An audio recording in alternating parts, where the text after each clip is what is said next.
And I don't know how many people present in this room have confronted the thing I'm talking about. I always, at this moment, am aware that some people are saying, my, doesn't he perfectly get it? And other people are saying, huh? What is this? What is this guy talking about? The point I want to make is it's real. It's not vague. You don't have to strain for it. Nobody wonders whether or not it happened to them. It's just like somebody walking up to you and taking you by the arm and saying, there's something I insist on showing you. Come this way, please. And it was the presence of the entities that shattered the person who I was, because I was a scientific rationalist, a reductionist. I had no room for elves in my cosmology. And here they were, hundreds of them. So it seems to me that this is a central question that shamanism has always dealt with, perhaps not with the kind of ontological sophistication that we imagine ourselves to have, but this is the question that must be asked. Who's in there? Who is this? There are at least 3 possibilities, and I'm not sure which is the most conservative.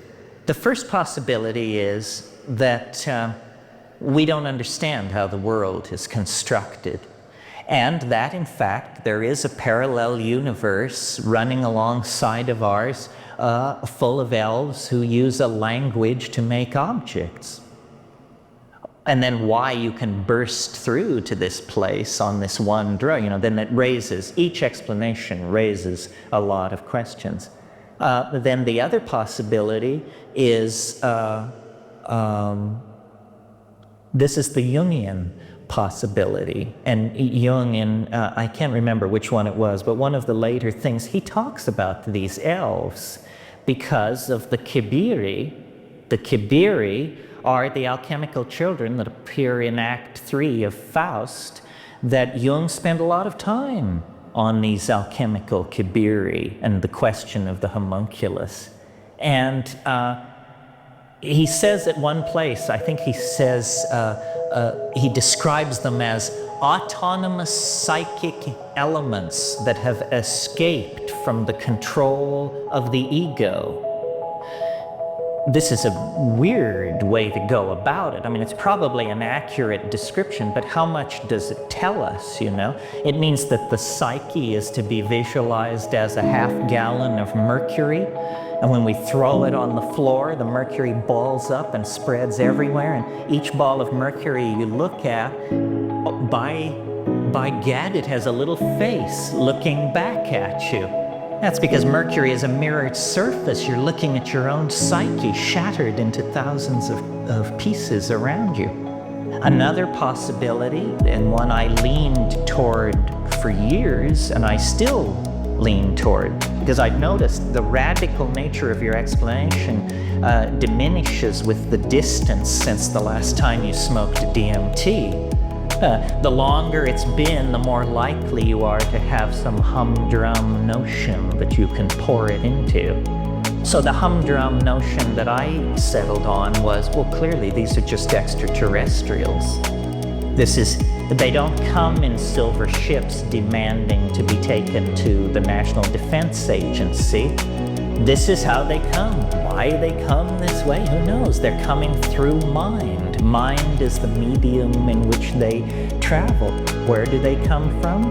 Who knows? Can it even be located in the Newtonian space-time matrix? I mean, what do you want here? A star catalog number? Would that satisfy you?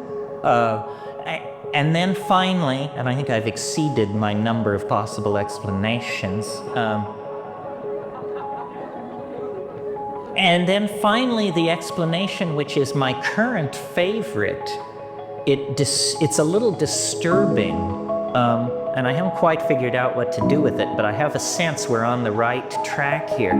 The reason the DMT space feels so peculiar, both alien and excruciatingly familiar, is because these things in this other place represent what I call an ecology of souls.